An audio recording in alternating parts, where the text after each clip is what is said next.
मेरे प्यारे देशवासियों, नमस्कार। आज देव दीपावली का पावन पर्व है। आज गुरु नानक देव जी का भी पवित्र प्रकाश पर्व है।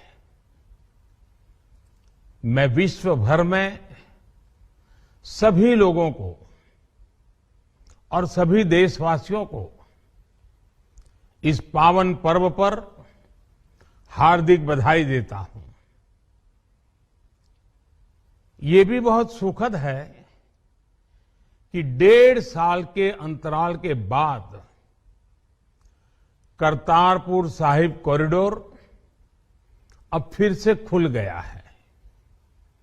साथियों, गुरु नानक जी ने कहा है, बीच दुनिया सेवी कमाइए त दरगिही बेसन पाइए। यानी संसार में सेवा का मार्ग अपनाने से ही जीवन सफल होता है। हमारी सरकार इसी सेवा भावना के साथ देशवासियों का जीवन आसान बनाने में जुटी है। न जाने कितनी पीढ़ियां जिन सपनों को सच होते देखना चाहती थी, भारत आज उन सपनों को पूरा करने का भरपूर प्रयास कर रहा है।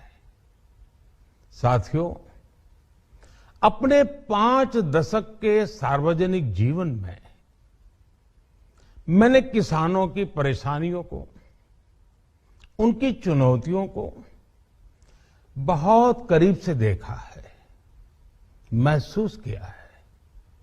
इसलिए जब देश ने मुझे 2014 में प्रधानमंत्री के रूप में सेवा का अवसर दिया, तो हमने कृषि विकास, किसान कल्याण को सर्वोच्च प्राथमिकता दी।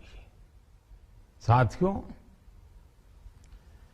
इस सच्चाई से बहुत लोग अनजान है कि देश के 100 में से 80 किसान छोटे किसान हैं। उनके पास 2 हेक्टेयर से भी कम जमीन है। आप कल्पना कर सकते हैं, इन छोटे किसानों की संख्या 10 करोड़ से भी ज्यादा है। उनकी पूरी जिंदगी का आधार यही छोटी सी जमीन का टुकड़ा है। यही उनकी जिंदगी होती है।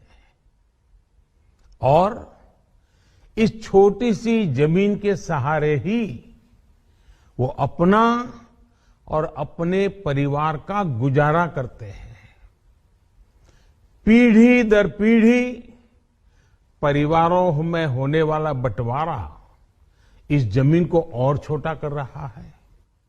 इसलिए देश के छोटे किसानों की चुनौतियों को दूर करने के लिए हमने बीज, बीमा, बाजार और बचत, इन सभी पर चौतरफा काम किया। सरकार ने अच्छी क्वालिटी के बीज के साथ ही किसानों को neem coated urea, soil health card, micro irrigation जैसी सुविधाओं से भी जोड़ा। हमने 22 करोड़ सॉइल हेल्थ कार्ड किसानों को दिए और इस वैज्ञानिक अभियान के कारण एग्रीकल्चर प्रोडक्शन भी बढ़ा। साथियों, हमने फसल बीमा योजना को अधिक प्रभावी बनाया। उसके दायरे में ज्यादा किसानों को लाए। आपदा के समय ज्यादा से ज्यादा किसानों को आसानी से मुआवजा मिल सके, इसके लिए भी पुराने नियम बदले। इस वजह से बीते 4 साल में 1 लाख करोड़ रुपए से अधिक का मुआवजा हमारे किसान भाई बहनों को मिला है। हम छोटे किसानों और खेत में काम करने वाले श्रमिकों तक बीमा और पेंशन की सुविधाओं को भी ले आए। छोटे किसानों की जरूरतों को पूरा करने के लिए सीधे उनके बैंक खातों में 1,62,000 करोड़ रुपए ट्रांसफर किए, सीधे उनके खाते में। साथियों, किसानों को उनकी मेहनत के बदले उपज की सही कीमत मिले, इसके लिए भी अनेक कदम उठाए गए। देश ने अपने रूरल मार्केट इंफ्रास्ट्रक्चर को मजबूत किया। हमने एमएसपी तो बढ़ाई ही, साथ ही साथ रिकॉर्ड सरकारी खरीद केंद्र भी बनाए। हमारी सरकार द्वारा की गई उपज की खरीद ने पिछले कई दशकों के रिकॉर्ड तोड़ दिए हैं।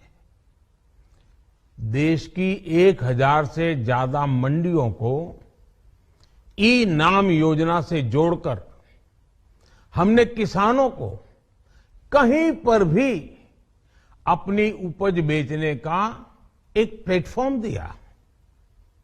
और इसके साथ ही देश भर की कृषि मंडियों के आधुनिकीकरण पर भी हमने करोड़ों रुपए खर्च किए।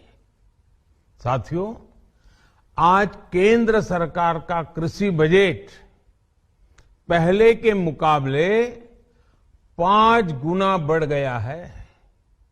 हर वर्ष 1.25 लाख करोड़ रुपए से अधिक कृषि पर खर्च किए जा रहे हैं।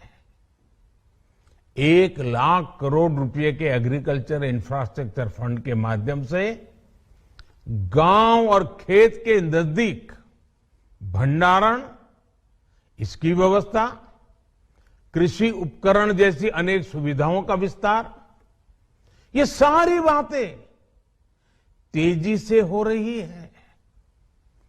छोटे किसानों की ताकत बढ़ाने के लिए 10,000 एफपीओ किसान उत्पादक संगठन बनाने का अभियान भी जारी है। इस पर भी करीब 7,000 करोड़ रुपए खर्च किए जा रहे हैं।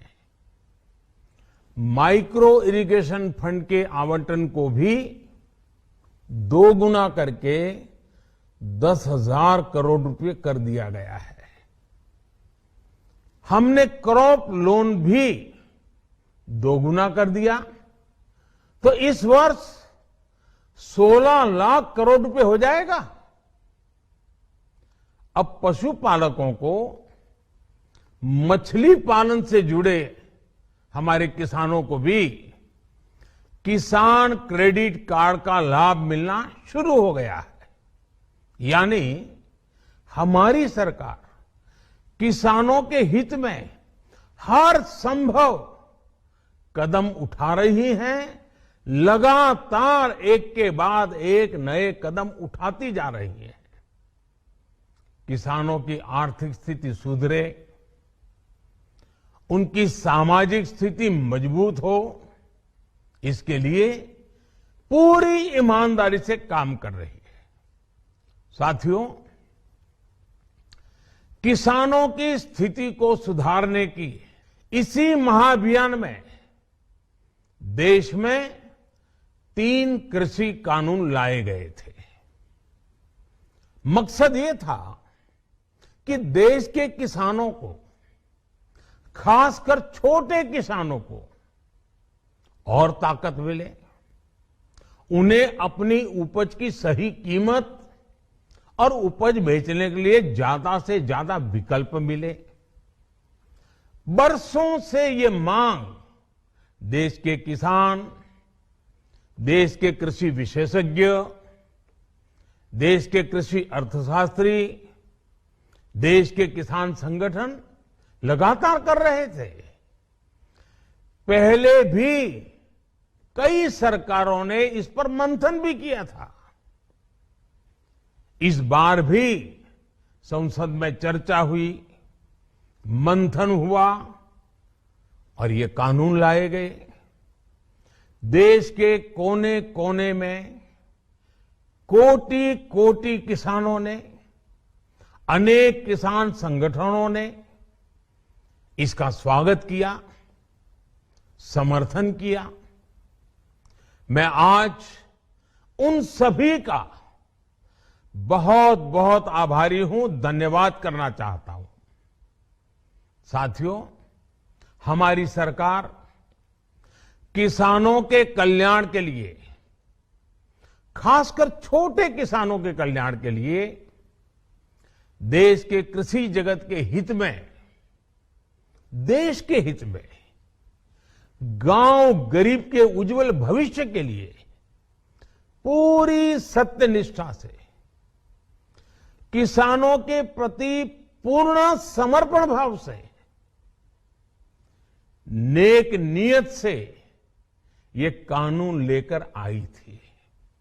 लेकिन इतनी पवित्र बात, पूर्ण रूप से शुद्ध किसानों के हित की बात, हम अपने प्रयासों के बावजूद कुछ किसानों को समझा नहीं पाए। भले ही किसानों का एक वर्ग ही विरोध कर रहा था, लेकिन फिर भी ये हमारे लिए महत्वपूर्ण था। कृषि अर्थशास्त्रियों ने, वैज्ञानिकों ने, प्रगतिशील किसानों ने भी उन्हें कृषि कानूनों के महत्व को समझाने का भरपूर प्रयास भी किया। हम पूरी विनम्रता से, खुले मन से उन्हें समझाते रहे। अनेक माध्यमों से व्यक्तिगत और सामूहिक बातचीत भी लगातार होती रही। हमने किसानों की बातों को, उनके तर्क को समझने में भी कोई कोर कसर बाकी नहीं छोड़ी। कानून के जिन प्रावधानों पर उन्हें ऐतराज था, सरकार उन्हें बदलने के लिए भी तैयार हो गई। 2 साल तक हमने इन कानूनों को सस्पेंड करने का भी प्रस्ताव दिया। इसी दौरान ये विषय माननीय सर्वोच्च न्यायालय के पास भी चला गया। ये सारी बातें देश के सामने है, इसलिए मैं इनके अधिक विस्तार में नहीं जाऊंगा। साथियों, मैं आज देशवासियों से क्षमा मांगते हुए सच्चे मन से और पवित्र हृदय से कहना चाहता हूं कि शायद हमारी तपस्या में ही कोई कमी रही होगी, जिसके कारण दिए के प्रकाश जैसा सत्य कुछ किसान भाइयों को हम समझा नहीं पाए। आज गुरु नानक देव जी का पवित्र प्रकाश पर्व है। ये समय किसी को भी दोष देने का नहीं है। आज मैं आपको, पूरे देश को ये बताने आया हूं कि हमने 3 कृषि कानूनों को वापस लेने का, रिपील करने का निर्णय लिया है।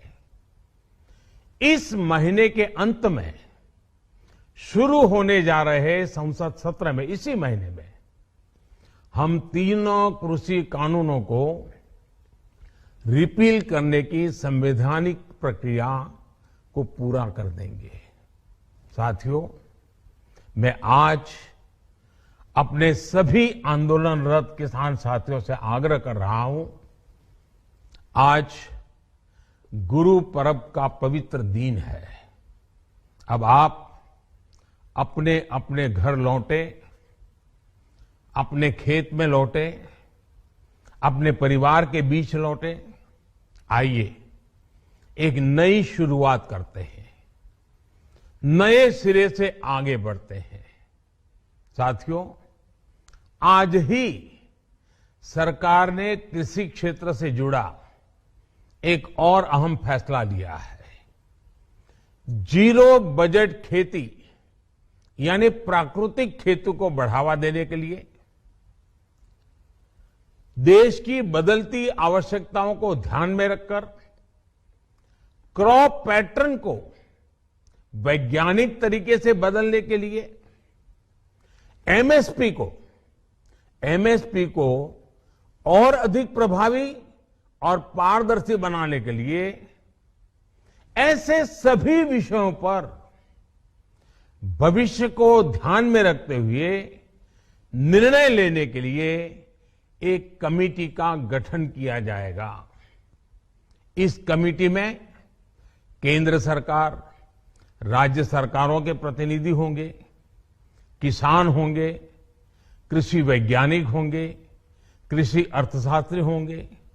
साथियों, हमारी सरकार किसानों के हित में काम करती रही है और आगे भी करती रहेगी। मैं गुरु गोविंद सिंह जी की भावना में अपनी बात समाप्त करूंगा। देहि शिवावर मोहे इहे, शुभ कर्मन ते कबहू न टरो। हे देवी, मुझे ये वर दीजिए कि मैं शुभ कर्म करने से कभी पीछे ना हटूं। जो किया किसानों के लिए किया, जो कर रहा हूं देश के लिए कर रहा हूं। आप सभी के आशीर्वाद से मैंने मेहनत में पहले भी कोई कमी नहीं की थी। आज मैं आपको विश्वास दिलाता हूं कि अब और ज्यादा मेहनत करूंगा ताकि आपके सपने साकार हो सके, देश के सपने साकार हो सके। आपका बहुत बहुत धन्यवाद। नमस्कार।